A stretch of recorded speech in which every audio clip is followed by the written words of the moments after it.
Her question occupied me. Every micron of space is detectable. I scanned the sector thousands of times, but she was gone.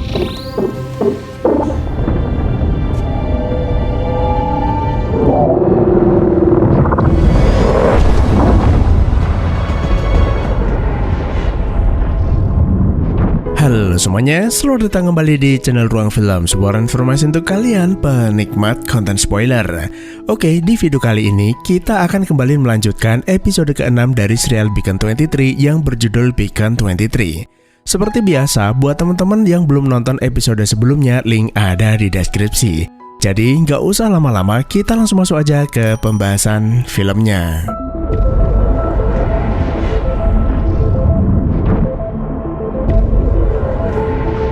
Di akhir episode sebelumnya, Helen dan Esther menyaksikan kumpulan batu artefak itu bergerak membentuk pola teratur seperti sedang menari-nari. Secara mengejutkan, Esther ternyata pernah melihat fenomena tersebut di masa lalu. Lantas, siapakah Esther sebenarnya? Namun, sebelum kita mencari tahu apa yang terjadi saat ini, kita akan flashback ke beberapa dekade sebelumnya. Suatu hari, seorang teknisi bernama Kier datang ke Beacon 23 untuk melakukan perawatan server. Namun Bart segera menyadari pria itu bukanlah teknisi, melainkan seorang penyabot setelah ia selesai memasang peledak di server kuantumnya untuk menghancurkan mercusuar. Sebelum pria itu datang ke sini, Bart sempat mendengar rumor bahwa seorang penyusup yang diduga berasal dari organisasi bernama Kolom meledakkan Beacon 24, yang ada kemungkinan Kier berasal dari organisasi yang sama. I was born under a lucky star. Bart lantas bertanya, apa tujuan mereka menghancurkan mercusuar? Bukankah semua orang tahu mercusuar ini berfungsi melindungi kapal angkasa saat menjelajah alam semesta? Pria itu menjawab, terkadang seseorang gak butuh alasan untuk meledakkan sesuatu selain hanya masalah prinsip dan etika. Organisasi mereka, yaitu Kolom, merupakan organisasi yang menentang perluasan alam semesta, serta penggunaan kecerdasan buatan yang berlebihan. Maka dari itu, salah satu cara untuk menghentikannya adalah menghancurkan suar untuk menghambat navigasi, sekaligus menghancurkan sistem kecerdasan seperti Bart. Sebelum pria itu pergi, Bart kembali bertanya, apakah prinsip dan tujuan organisasi Kolom bersumber pada sebuah relik yang mereka temukan bertahun-tahun yang lalu, serta menggunakan relik tersebut untuk merekrut anggota baru? Pria itu membenarkan, orang-orang mendaftar menjadi anggota ketika melihat relik tersebut, tanpa berpikir apa yang akan ditugaskan pada mereka. Bart lantas memberitahu bahwa ia memiliki pengetahuan lebih tentang relik itu dibandingkan siapapun di Kolom, yang mungkin saja bermanfaat bagi dirinya ataupun orang-orang terdekatnya. Seakan terpancing dengan omongan Bart, pria itu pun mempersilahkan Bart memulai ceritanya. Was Dr. Ree Avalon, Beacon 23's first keeper. Scene kemudian flashback ke sekitar 2 abad sebelumnya. Saat itu, ketika Dr. Avalon yang merupakan penjaga pertama tiba di tempat ini, sistem operasi mercusuar belum sepenuhnya diaktifkan. Dan seperti saat pertama kali kita menyalakan sebuah komputer, Dr. Avalon diminta melakukan setup, serta memberi nama dan avatar pada sistem AI yang akan membantunya bertugas di tempat ini. Selesai melakukan setup, Avalon memilih nama untuknya, yaitu Bartolomeo. Tapi Avalon tidak ingin menggunakan avatar karena menurutnya Bart merupakan wujud dari mercusuar itu sendiri. Congratulations, Dr. Avalon.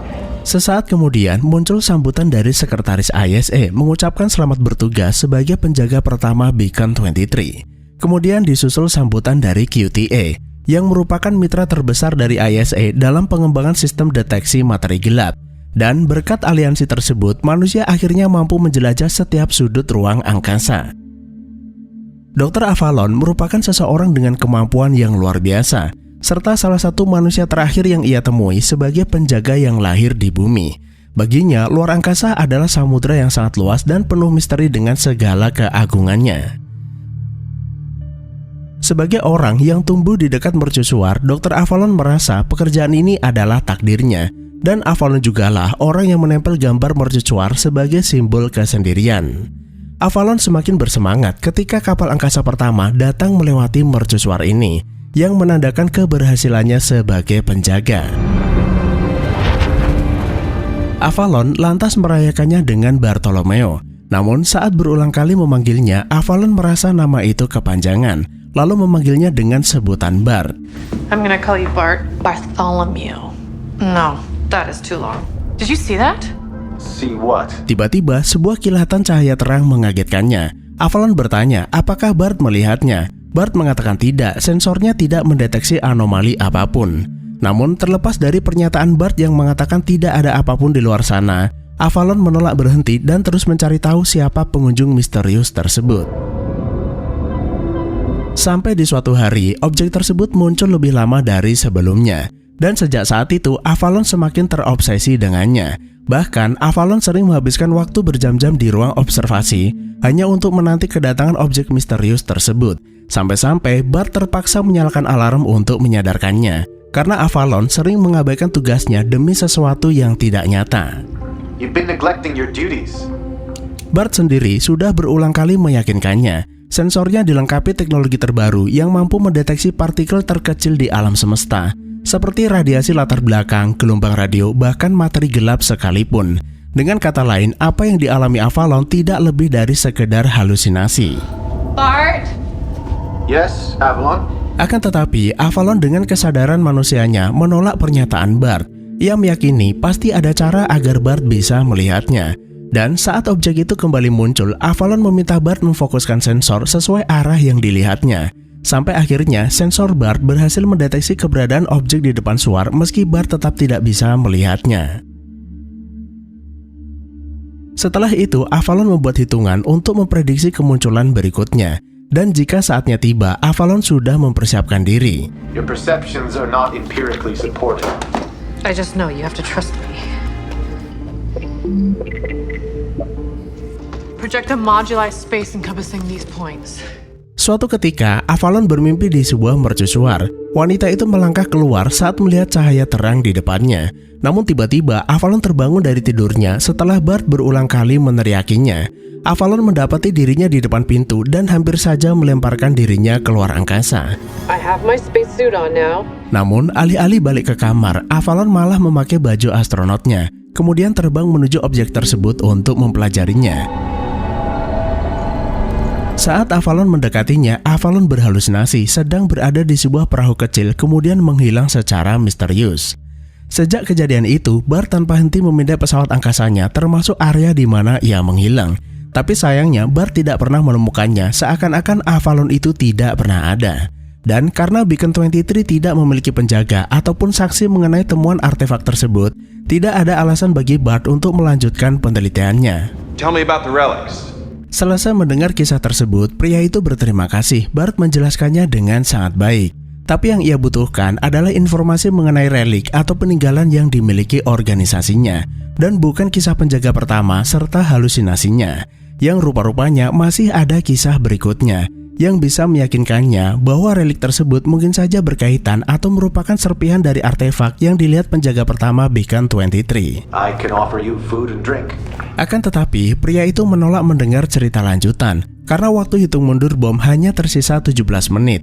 Bart sendiri nggak masalah, lalu berkata berdasar informasi dari ISA, pengebom Beacon 24 yang diketahui seorang wanita tidak selamat setelah kapal angkasanya terkena serpihan ledakan, yang seketika membuat Kier menangis seolah wanita itu sangat berarti untuknya.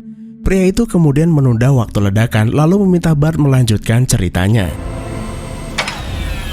Sebelum itu, Bart memberinya segelas bir sebagai ungkapan bela sungkawa. Wanita itu pasti sangat mempercayai Kolom, sampai rela mengorbankan nyawanya demi tercapainya tujuan organisasi. Tewasnya wanita itu membuat Kier sangat terpukul. Bagi mereka, manusia adalah makhluk sosial yang terhubung satu sama lain. Jika manusia terus berkembang melampaui batas-batas kemanusiaan, semakin lama manusia akan melupakan jati dirinya. Manusia akan bergantung pada teknologi, bahkan mengandalkan AI untuk mengambil keputusan, yang pada akhirnya manusia akan menyadari bahwa eksistensi mereka diambang kepunahan. Dan karena itulah mereka bertekad menghentikan semua ini sebelum terlambat, atau hanya akan menyisakan penyesalan. Lalu Bart bertanya, apakah ia rela mati seperti teman wanitanya demi tercapainya tujuan tersebut? Bukankah hal itu sama saja menyanyiakan sebuah kehidupan? Namun, alih-alih menjawab pertanyaan Bart, pria itu menganggap Bart adalah AI yang licik. menjawab pertanyaan dengan pertanyaan. Dan ia merasa Bart hanya ingin mengulur waktu tanpa menjelaskan apapun tentang relik tersebut. Lalu Bart berkata ia tidak sedang menipunya. Dan sejauh informasi yang ia miliki, Colm percaya relik itu berisi peringatan dari peradaban alien, sebuah peninggalan yang berhubungan dengan kemunculan artefak misterius. Artefak tersebut tidak datang dan pergi begitu saja. Ia mencoba berkomunikasi dengan penjaga mercusuar dan kisah berikutnya akan menjawab semua pertanyaannya. Setelah semua kejadian aneh yang menimpa para penjaga mercusuar, banyak yang menyarankan penghapusan penjaga manusia, lalu menggantikannya dengan kecerdasan buatan. Namun sayangnya, ISA dan Serikat Pekerja menentang, karena bagaimanapun juga kemampuan manusia masih dibutuhkan. Dan sebagai gantinya, ISA mengizinkan 2 orang bertugas bersama. Hanya saja, jika 2 penjaga itu merupakan suami istri, harus membuktikan ketidaksuburannya alias tidak boleh memiliki anak. Dan akhirnya, 2 orang penjaga yang terpilih di Beacon 23 adalah pasangan bernama Grisha dan Farud. You're gonna love this new drone, Bart. Semester pertama, mereka menjalankan tugasnya dengan sangat baik. Farud adalah penjaga pertama yang menghidupkan Bart ke dalam sebuah drone kecil untuk memudahkannya berinteraksi meski teknologi itu sudah diciptakan sejak lama. Hingga suatu ketika, artefak asing itu kembali muncul di hadapan Farud. Dan seperti sebelumnya, sensor Bart tidak mendeteksi apapun. Namun, belum sempat Farud mencari tahu siapa pengunjungnya itu, perhatiannya teralihkan ketika Grisha memberitahu dirinya sedang mengandung, sesuatu hal yang seharusnya tidak mungkin terjadi. Otherwise, termination is your only option. If you wish to have the child, you must resign your post. Dan berdasar aturan ISA, Grisha dan Farud wajib mengundurkan diri. Atau jika keduanya masih ingin bekerja, Grisha harus menggugurkan kandungannya dan Bart akan melaporkannya pada ISA. Sustaining human population is vital, Bart. Akan tetapi, Farud menolak 2 pilihan tersebut. Mempertahankan populasi manusia yang semakin sedikit sangat penting. Karena itu, mereka akan membesarkan anak itu secara diam-diam di tempat ini. Lagi pula, secara administrasi, mereka sudah dinyatakan mandul. Jadi tidak akan ada yang mengira keduanya bisa memiliki anak di tempat ini. I had no idea how profoundly this developing human life would change me. Bart mengingatkan bahwa hukuman bagi para pelanggar sangatlah berat. Mereka akan ditangkap di penjara lalu dibuang ke koloni asing. Tapi Farud tetap nggak peduli. Kehadiran anak itu, entah laki-laki atau perempuan, sangat penting bagi kehidupan. Dan sebelum 5 tahun masa tugas mereka selesai, Farud akan mencari cara untuk menyelundupkan Grisha dan anaknya keluar dari tempat ini. A girl. The child will be a girl. Lalu Bart memberitahu Grisha akan melahirkan anak perempuan. Seorang anak perempuan yang kelak akan merubah Bart dalam menilai kehidupan manusia. Meski awalnya Bart sangat menentang keputusan mereka, namun pada akhirnya Bart adalah seorang pengasuh anak yang sempurna. Setiap hari, Bart menghabiskan waktu bermain dengan Parsim, gadis kecilnya tersebut. Hingga tiba waktunya, masa tugas keduanya pun sudah mendekati akhir. Where on earth could she be? Oh! Maka dari itu, demi menghindari hukuman dari ISA, Farud akan mengirim Grisha dan Parsim ke planet koloni Karbolis menggunakan kapal barang yang akan kesini 4 bulan ke depan. Nah, suatu hari, Parsim melihat kemunculan objek bercahaya itu di luar jendela. Dan seolah ingin berkenalan, Parsim melambaikan tangan dan mulai bernyanyi dalam bahasa asing. Hingga suatu ketika, fenomena itu kembali muncul di hadapan Farud dan Grisha. Farud tidak menyangka akan melihat fenomena itu lagi setelah hampir 5 tahun lamanya. Dan sejak kemunculan terakhirnya, objek bercahaya itu semakin sering menampakkan diri. Parsim? Namun rupa-rupanya apa yang terjadi pada Avalon juga terjadi pada Farud. Pria itu menjadi terobsesi untuk menelitinya. Karena selama bertahun-tahun melakukan ekspansi, manusia belum pernah sekalipun menjumpai bentuk kehidupan alien. Besar kemungkinan fenomena itu mencoba berkomunikasi dengan manusia. Afraid of its effect on her daughter. Meski begitu, Bart tetap tidak bisa mendeteksi keberadaan objek tersebut. Lalu mengingatkannya bahwa masa akhir tugasnya semakin dekat. Lebih baik Farud menghentikan penelitiannya dan fokus pada keselamatan keluarganya sebelum ISA datang ke tempat ini. The risk is too great.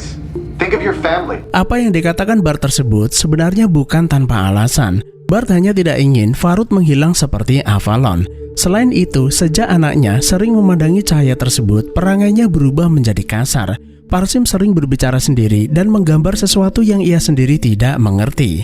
Bahkan saat Grisha memintanya tidur, anak kecil itu menendang hidungnya hingga berdarah. No! Parsim! Grisha menduga benda asing itulah penyebab Parsim berubah. Ia khawatir semakin lama berada di sini, anak itu semakin berulah dan mungkin anak itu tidak akan bertahan selama 4 bulan ke depan. Karena itu, Grisha meminta Farud menghubungi seseorang untuk membawa mereka pergi dari sini secepat mungkin.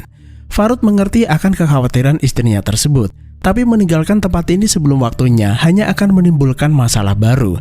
ISA akan menuntut mereka karena lalai dalam menjalankan tugas lalu menjadikan mereka buronan.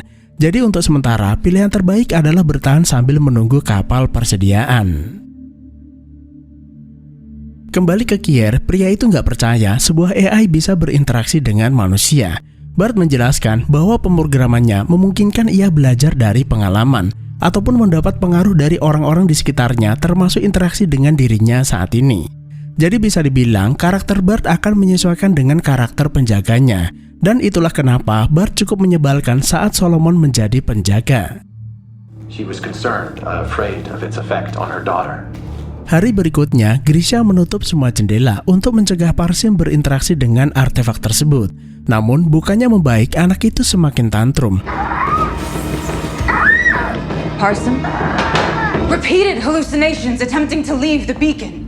Grisha found her way to them. Suatu hari, Bart memperlihatkan berkas penelitian Avalon yang menunjukkan apa yang terjadi pada putrinya sama seperti yang dialami Avalon. Artefak itu mempengaruhi Avalon dan membuatnya terobsesi, sampai akhirnya ia benar-benar pergi dan tidak pernah kembali. Setelah itu, Farud meneliti catatan Avalon untuk memperkuat keyakinannya bahwa fenomena tersebut merupakan bentuk kehidupan alien. Bahkan, ia memperbaiki hitungan Avalon dalam memprediksi waktu dan lokasi kemunculan artefak tersebut. Suatu malam, Parsim diam-diam menyelinap ke ruang observatorium tanpa sadar diikuti ayahnya. Anak kecil itu menatap bintang sambil berbicara dalam bahasa asing. Dan ketika ia menyelesaikan kalimatnya, fenomena itu muncul di hadapannya. Farud menyadari bahasa asing yang diucapkan Parsim adalah cara untuk berkomunikasi dengan mereka.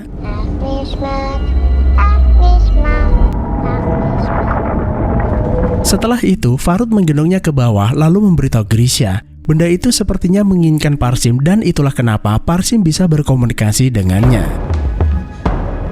Menyadari putri kecilnya dalam bahaya, Grisha menghancurkan artefak tersebut menggunakan drone keamanan mercusuar hingga membuatnya hancur berkeping-keping.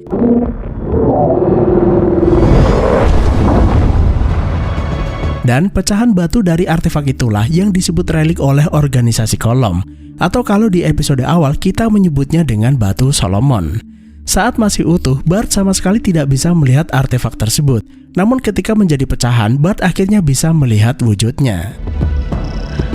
In that moment, everything changed. Sejak saat itu, Parsim kembali normal dan ceria seperti sebelumnya. Tapi tidak dengan bapak dan ibunya. Keduanya sempat bertengkar hebat. Farud menyalahkan Grisha karena menghancurkan impiannya untuk berkomunikasi dengan alien. Selain itu, hancurnya drone keamanan menarik perhatian ISA, yang pada akhirnya memaksa Farud membayar seseorang untuk diantar ke planet koloni bernama Menealus. Dan meski tidak sesuai rencana awal, setidaknya mereka selamat dari hukuman. Special delivery. Nah, sebelum pergi, Bart memberi Parsim sebuah liontin yang ia buat sendiri sebagai kenang-kenangan. Mengingat di usia Parsim saat ini akan ada banyak hal yang ia lupakan, terutama kebersamaannya bersama Bart. Namun jika diperhatikan, bentuk liontin itu mirip seperti kepunyaan Esther yang merupakan struktur dari artefak alien. Sementara Bart membuat liontin itu berdasar objek yang digambar Parsim. Dan ternyata memang benar, Farud dan Grisha memberi Parsim identitas baru yaitu Esther. Yang kelak ketika Esther dewasa, Esther akan kembali ke mercusuar ini. So whatever colony they ended up on, it's probably collapsed by now. Selesai mendengarkan cerita tersebut, Kier bertanya apakah keluarga kecil itu berhasil selamat. Karena kemanapun mereka pergi, mungkin koloni itu sudah runtuh. Dan jika artefak itu hancur, seharusnya ada banyak batu relik di sekitar mercusuar ini. Bart membenarkan ada kemungkinan planet koloni tujuan mereka saat ini sudah runtuh karena terlambat mendapat persediaan. Tapi bukan berarti mereka tidak selamat. Kemudian, mengenai batu artefak, Bart tidak memiliki banyak waktu untuk menunjukkannya dan hanya akan memberitahu penjaga berikutnya. karena sebentar lagi kapal ISS sampai tempat ini, yang rupa-rupanya selama Bart bercerita ia mengirim pesan darurat ke ISS. Setelah menyadari dirinya dijebak, Kier berencana meledakkan bom tersebut, tapi gagal karena Bart sudah menonaktifkan bom itu sejak Kier memasangnya. Setelah ini, Kier akan ditangkap lalu dipenjara.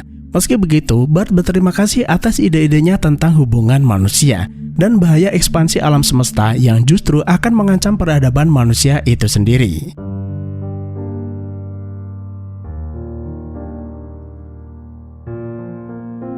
Nah, jadi teman-teman, berdasar kisah yang diceritakan Bart tersebut, kita bisa memprediksi bahwa waktu kedatangan Kier adalah beberapa tahun setelah kepergian Farud dan Grisha di Beacon 23 dan sebelum kedatangan Solomon ke Beacon 23. Karena saat Kier meminta Bart menunjukkan di mana batu artefak tersebut, Bart menolak dan hanya akan menceritakannya pada penjaga berikutnya yang tak lain adalah Solomon. Karena Solomon adalah orang pertama yang mengumpulkan batu artefak tersebut. Setelah meninggalkan Beacon 23, Farud dan keluarganya dipastikan pergi ke koloni Menealus, dan hal ini diperkuat oleh pernyataan Esther di episode kedua. Saat itu, Esther mengaku berasal dari koloni tersebut yang sudah runtuh akibat keterlambatan pasokan persediaan gara-gara sabotase mercusuar. Besar kemungkinan sabotase yang dimaksud adalah perbuatan organisasi kolom, sehingga kapal persediaan tidak bisa melanjutkan perjalanan menuju koloni tersebut. Jadi bisa dibilang episode ini merupakan jawaban atas siapa sebenarnya penjaga pertama dan entitas asing yang mendatanginya. Apa penyebab lumpuhnya jalur navigasi kapal persediaan di episode kedua? Kemudian apa alasan Esther datang ke stasiun ini yang ternyata ia datang bukan semata-mata karena perintah QTA, melainkan ingatan masa kecilnya itulah yang tanpa sengaja mengarahkannya ke tempat ini. Lantas, kenapa sejak awal bertemu Bart seolah melupakan Esther? Dan apakah ingatan masa kecil Esther akan kembali setelah Esther berada di tempat di mana ia dilahirkan? Kita akan cari tahu di episode selanjutnya. Jadi cukup sekian saja. Terima kasih udah menonton. Sehat selalu buat teman-teman dan sampai jumpa di next video.